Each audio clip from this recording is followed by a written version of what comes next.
I will take your questions today. Here in our new media seat today, we have Jack Posobiec, who joined us in Anchorage, Alaska last week. Jack, thanks for being here. Why don't you kick us off?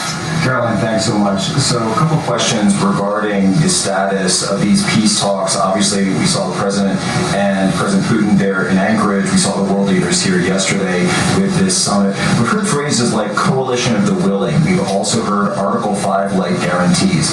When it comes to the security guarantees, what is the current status of that? I know the President earlier today mentioned boots on the ground would be UK, France, Germany possibly, but unequivocally said no U.S. troops on the ground, but U.S. coordination. Can you elaborate on that, and what would the red lines be? Sure. Well, you got to the heart of what I was going to say to all of you today on security guarantees, which is the President has definitively stated U.S. boots will not be on the ground in Ukraine, but we can certainly help in the coordination and perhaps provide other means of security guarantees to our European allies. The President understands security guarantees are crucially important to ensure a lasting peace, and he has directed his national security team to coordinate with our friends in Europe and also to continue to cooperate and discuss these matters with Ukraine and Russia as well. Now, have the Russians responded at all? I know we spoke with President Putin last night. What has been their response? Because we've heard some reports from the Kremlin and others saying they're unequivocally against NATO troops on the ground. Well, look, the President continues to have these conversations with both leaders. Those conversations took place in Anchorage, Alaska, again yesterday with the Europeans and President Zelensky, and he has directed his team to come up with a framework for these security guarantees that can be acceptable to help ensure a lasting peace and end this war. And then just last question real quick on this. Regarding some of the funding, we're hearing questions about another round of weapons sales or possibly a round of U.S. purchases of Ukrainian drones. Will that money be funded by the U.S. taxpayers? Are we finally going to see an end to the U.S. taxpayer-funded, seemingly endless mandate for these foreign wars? Well, the President is very sensitive to the needs of the American taxpayer, and immediately upon entering office back in January, he made it very clear that we're not going to continue writing blank checks to fund a war very far away, which is why he came up with a very creative solution to have NATO purchase American weaponry, because it is the best in the world, and then to backfill the needs of the Ukrainian army and the Ukrainian people and their military. So that's the solution the President has came up with. We'll continue to see that forward. As for any additional sales, I'll have to defer you to the Department of Defense. Thanks, Jack. Kelly. What has President Trump learned that tells him that Vladimir Putin would be willing to make a deal for him, for President Trump? Well, the President has learned a lot, which is part of the reason he opened up this dialogue. The previous administration, who oversaw the beginning of this war, refused to talk. And President Trump has always said, in order to learn, in order to move the ball forward with diplomacy and towards peace, you have to have open dialogue. And so that's why the President has had several conversations by phone and, of course, an in-person meeting last Friday with President Putin. He also has talked to President Zelensky dozens of times, had him here at the White House yesterday, and he's understanding what both sides want, what both sides are going to have to give up. And he has always said, in order to get a good deal, both sides are going to have to walk away a little bit unhappy. So he continues to learn a lot throughout these conversations, which is why we've seen progress from both sides. And I would also just add, when it comes to learning and moving the ball forward, look at how both Russia and Ukraine have actually talked directly for the first time in many years, thanks to the efforts of this president and this administration. Specifically for President Trump, though, what do you think Putin's motivation is to try to do something for President Trump, as opposed to just resolving the conflict? I think, as I just spoke to in my opening remarks, Kelly, Russia and all countries around this world actually respect the United States again, and the president is using the might of American strength to demand that respect from our allies, our friends, our adversaries all around the world. And we've seen that not just lead to progress with Russia and Ukraine, but also we've seen it in the closing of 7 global conflicts around the world as well. We've seen it with the release of hostages in Gaza. We've seen it with the end of the conflict between India and Pakistan, which could have resulted in a nuclear war if we had not had a president who believed in the strength and the leverage that comes with the job of being the president of the United States of America. Rachel. Thanks, Karoline. Heading into Alaska, a lot of the focus in the talk was on this trilateral meeting between these 3 leaders. Can you explain how this went from a a trilateral meeting involving President Trump to now the focus being on this bilateral meeting without the president first? Well, look, the president has spoken to both leaders about this, and both leaders have expressed a willingness to sit down with each other. And so our national security team will help both countries do that. Ultimately, the president has always said that there are areas of disagreement in this war that will have to be discussed and decided upon by these two countries. And so he wants these two countries to engage in direct diplomacy. He's said that from the very beginning, which is why he's agreeable to the idea of having President Zelensky and President Putin get together. And I understand accommodations for that meeting are underway. As soon as we hear more details, we'll be sure to let all of you know. Just a quick follow-up. We know as of right now there is no ceasefire in place. We've seen Russia continue its attacks on Ukraine. What indications is the president getting from Putin that he wants to have this meeting with Zelensky soon? Because he spoke to him directly yesterday. And he expressed that sooner rather than later. He spoke to that directly yesterday, and the president put that in his statement that he gave to all of you, the news media, knowing you'd be asking following that conversation in the effort of transparency. Haley. Thanks, Caroline. You made clear no U.S. boots on the ground. Is the president considering U.S. boots in the air as a form of a security guarantee? Look, that was something the president mentioned on his interview this morning. It is an option and a possibility. I won't certainly rule out anything as far as military options that the president has at his disposal. I'll let him do that. I can tell you he's definitively ruled out boots on the ground. Sure. Thanks, Tara. Just about the possible venue for the talks, can you confirm that Putin suggested Moscow as a venue for the bilateral talks? And if so, doesn't that indicate that Putin is perhaps not serious about this, that he's suggesting a venue that there's no way that Zelensky is going to go to?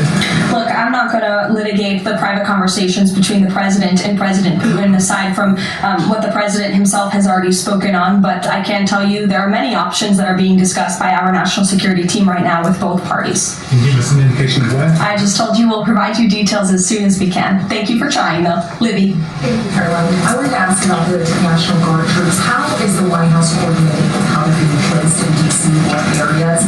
And then also, how long should people here in the district anticipate the National Guard to be on the ground patrolling the streets?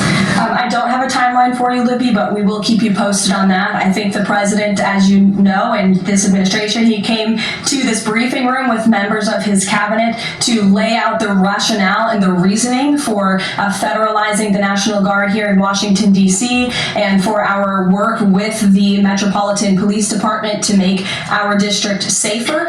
We've seen violent crime has taken the lives of far too many residents here in our nation's capital, and the president wants to make it safe again. And as for the coordination efforts, this interagency team is meeting and talking daily. In fact, there's a meeting taking place right now in the West Wing with members of the interagency task force to continue to discuss not just the National Guard deployment, but also how we can continue to remove public safety threats off of the streets of Washington, which, as the numbers I just showed you prove, they are doing every single night. I will just reiterate, 465 total arrests and counting since the start of this operation. I believe 11 or 12 days ago, I'll have to check the calendar, but those are pretty remarkable results. If not for this task force and their high level of coordination and the leadership of this president, there would have been 465 more violent criminals on the streets of this capital that you all live in every day. So I think we should all be very grateful for that. Stephen. Thank you, Caroline. 3 questions about the D.C. crackdown. Sure. First, I was wondering if you could clarify something President Trump said. He mentioned getting rid of the slums where criminals live. Was he talking about tents or permanent residential buildings? And then the mayor has expressed an interest in clarifying how much of a focus illegal immigration enforcement is as part of this crackdown. Can you say anything about that? Sure. Is there any preview on the beautification? 3 questions. I'll try to answer all 3 of them pointedly for you.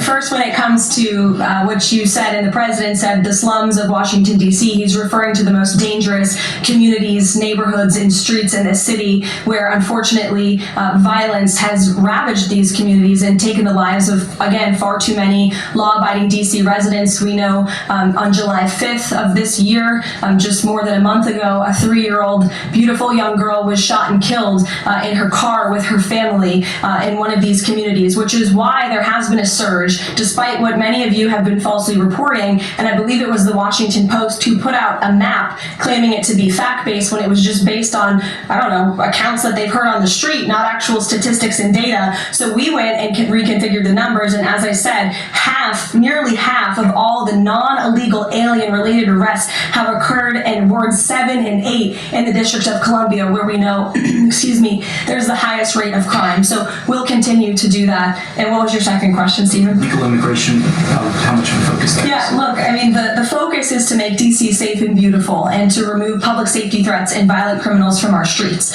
If federal law enforcement, with the help of the Metropolitan Police Department, come across illegal aliens, of course, we are going to abide by this administration's policy of law and order, and we are going to remove illegal criminals from our nation's capital. They will be detained and deported, just like they are in every other community across the country. Kristen. First question is, whose idea was it to change the next steps from a trilateral to a bilateral meeting? It was an idea that evolved in the course of the president's conversations with both President Putin, President Zelensky, and the European leaders yesterday. And as you saw, Kristen, with all of those European leaders leaving the White House, including the NATO Secretary General, they all agreed that this is a great first step. And it's a good thing that these two leaders are going to be sitting down together, and the president expects that to happen. And how long is Trump willing to wait and operate in good faith for Putin to actually arrange a meeting before he intervenes? Look, the president has put tremendous public pressure to bring this war to a close. He's taken actions, as you've seen, sanctions on India and other actions as well. He's made himself very clear that he wants to see this war end, and he has scoffed at the ideas of others that have been raised that we should wait another month before any meeting takes place. The president wants to move, and he wants to bring this war to an end as quickly as possible. Just a clarification on something you said earlier about Putin agreeing to the meeting. The Kremlin seemed to indicate that Putin did not firmly agree to a bilateral. Did he agree to have a sit-down with just Zelensky on the phone? I can assure you that the United States government and the Trump administration is working with both Russia and Ukraine to make that bilateral happen as we speak. Sean. Hey, if the point is to get everybody on the same page, why wouldn't Trump just take the call from Putin while the other leaders were in the room? He said it would be disrespectful to do that, but why is it disrespectful? With all due respect, only a reporter from the New York Times would ask a question like that, Sean. The president met with all of these European leaders at the White House 48 hours after sitting down with President Putin on American soil. In fact, there was so much progress in the readout that was given to these European leaders immediately following his meeting with President Putin that every single one of them got on a plane 48 hours later and flew to the United States of America. And if I could just read for all of you some of the statements from those European leaders yesterday, you had President Zelensky himself saying it was a very good conversation. It was really good. We spoke about very sensitive points. The Secretary General, Mark Rutte, it was the president, only because of the president, that this deadlock was broken, but with President Putin by starting a dialogue. So these leaders, who this war is in their backyard, are very grateful that the president took that call and that he was there to provide them with a readout of Russia's thinking on this, something that was not done by the previous administration at all. Catherine. Thank you. Is the White House looking at Budapest as a possible location? I'm not going to confirm or deny locations. We'll provide you with details as soon as we can. I have on Kristen's question. I understand that the White House is working and allies are working to make this meeting happen, but did Putin promise to do a meeting with Zelensky, a direct meeting in the coming weeks? He has, and I just answered that question for you. Franco. Thanks. I just want to clarify. So you are saying that President Trump is considering U.S. pilots and U.S. aircraft potentially supporting European or Ukrainian forces? The president spoke to that himself this morning when he called into Fox and Friends, and I would defer you to his answer. You can read it directly yourself. In addition, can I ask, no boots on the ground, Steve Witkoff's talking about Article 5-like security guarantees. Can you talk about what other Article 5-like security guarantees that are being considered if it's not boots on the ground? These are very sensitive diplomatic discussions that are currently taking place literally as we speak. So I will leave it to the national security team, and I'll leave it to the president to have those private discussions with these leaders as we try to bring this war to an end. And can I ask one Mary more? Margaret, go ahead. Thanks, Caroline. Two questions, if that's okay. So on these meetings, I know you said that the trilateral will take place if necessary. Do you think that we might not need the trilateral and that Zelensky and Putin might come to this conclusion on their own? And then as a follow-up, I know the president said on Fox News this morning that he's partially seeking peace in order to get to heaven. Was he joking, or is there spiritual motivation motivation behind his peace deals here? I think the president was serious. I think the president wants to get to heaven, as I hope we all do in this room as well. Annie. Thanks, Caroline. I'm just shifting gears to the Department of Justice for a minute. Can you walk us through why another deputy FBI director was named? Does Trump have any displeasure with how the FBI has been being run to date? And then a question about the antitrust. No, Andrew Bailey is extremely qualified. As you know, he's been serving with honor as the Attorney General of Missouri, and he's been brought on as another set of very credible and experienced hands to work alongside the current Deputy Director, Dan Bongino, under the leadership of the Director, Kash Patel, and the Attorney General, Pam Bondi. And the FBI has been doing a tremendous job. We've seen their agents out on the streets as part of this interagency task force here in Washington. But the crime that they've been stopping here in Washington, they've been doing this for 7 months all across the country. In fact, there's been 19,000 arrests by the FBI nationwide. That's more than double last year in the same time period. Of those, 1,600 arrests were for violent crimes against children. 4,000 child victims have been rescued by this FBI under this current leadership. 1,000 arrests from investigations of foreign terrorist organizations. There's been 1,500 kilos of fentanyl seized. 6,300 kilos of meth have been seized, and 3 of the top 10 most wanted have been arrested so far. Not a single one of the individuals on the top 10 most wanted list were arrested under the previous administration. We've arrested 3 in 7 months. So when you're actually working and enforcing law and order, you need all hands on deck. And so we look forward to welcoming Andrew Bailey to this new post. Jackie. I have a quick question about Roger Alfred, who's a former DOJ official. He gave a speech in Aspen yesterday where he said that senior DOJ aides are cutting deals with favored lobbyists. I'm wondering if the president has any concerns at all with the way the antitrust division is working. I have no idea who that individual is. I don't know why he made those comments. I don't know what basis he's making those comments on. My instinct tells me it's not true, but we will definitely look into them and I'll get you a response. Thank you, Caroline. Jackie. Thanks, Caroline. Since the president often says this war would not have started if he were in office, and Putin confirmed that. It's true. Do you accept that as true? The European leaders do.